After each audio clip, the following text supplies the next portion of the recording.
everyone, Great and all here, and today I'd like to suggest you read The Greatest Estate Developer.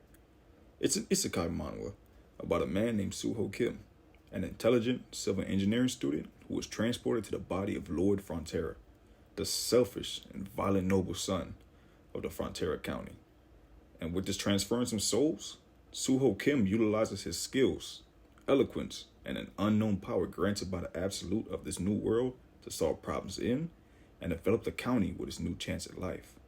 Now, the way he accomplishes these goals shows us why he's the greatest and why this is one of my favorite reads to this day. So, let's get to it. The Greatest Essay Developer manhwa was created by Lee Hyung-min and illustrated by Kim Hyung-soo on August 5th, 2021. The original story that the manhwa is based on came from a web novel. It was created by BK Moon with illustrations from manga on June 3rd, 2019 to November 12th, 2020. Now, you may recognize some of these names if you read a lot of manhwa, and this is definitely one of the best works. Currently, it's ongoing with 167 chapters, and it's updated every Thursday. They're pretty consistent, with the only exceptions being on holidays or the author just takes a well-needed break. It's a fantasy isekai with some kingdom building, but the real appeal of this story is the comedy. Kim Hyung-soo's illustration of the characters, especially Lloyd, is what makes the story complete in my opinion. It adds a core aspect that I believe is what actually brings its readers in. I have so many screenshots from this manhwa alone, I really need to make a folder just so I can find them all. I can promise you, after reading this, you'll have at least one screenshot. Now, I mentioned Lloyd, but let's explore him some more, as well as some of the other characters. Our main character is Suho Kim, a civil engineering student who lived a life of struggle and hard work in order to learn all he could in his field. One day, while reading a novel called Night of Blood and Iron, Suho Kim's soul was transferred into a side character's body, which we will learn to know as Lloyd Frontera. As Lloyd, Suho works on improving his reputation, as the original Lloyd was known to be selfish and violent towards citizens of the county. Suho maintains some behaviors of the original Lloyd to his benefit, but for the most part does what he can to help all those around him, but doesn't acknowledge it as such. Suho Kim constantly remarks that his motivations lie in money and personal gain. You gotta get that money. But as you read, you'll learn that he's actually much deeper than you would think. Suho Kim as Lloyd Frontera is a man for the people, but won't let you forget he's there to amass wealth and live a lazy life. Right next to Lloyd is the loyal Frontera knight and main character of the novel Suho read before his transfer, Javier Asrahan. Javier is a personal knight of Lloyd and is present at nearly every venture Lloyd undertakes. He may give his opinion here and there, but mainly observes Lloyd and his drastic change in character. The main features of this character involve how attractive he is and his role as the novel's main character while traveling with Lloyd.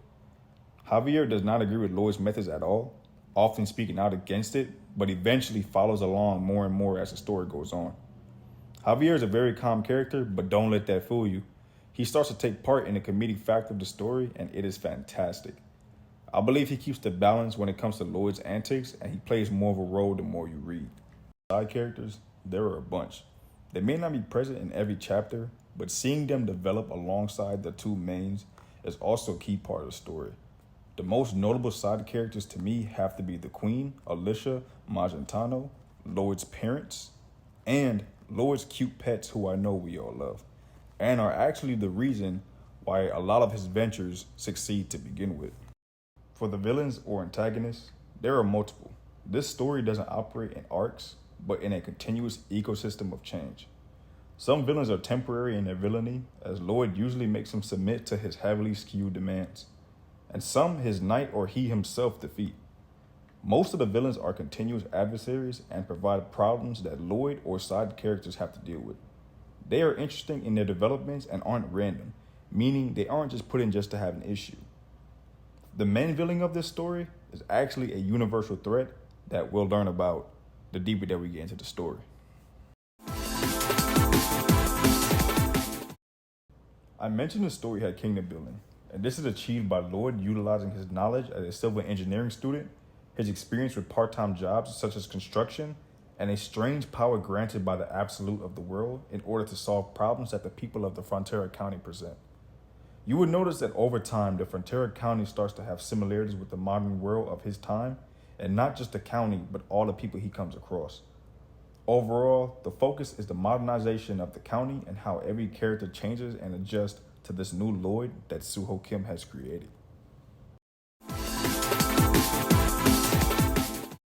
I want to keep this short.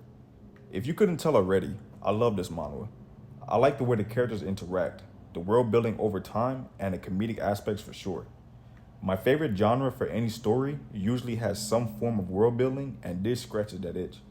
So if you enjoy that with a side of comedy, this is for you. I have this one in my top 3 manhwa, and I give it a 10 out of 10.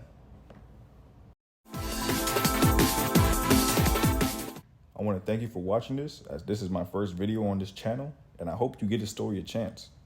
I plan on suggesting more of the stories I've read, and I hope you can enjoy them with the same fervor. If you have any suggestions yourself, please put them in the comments, and I'll give them a read if I haven't already read it. Thank you once again, and safe travels.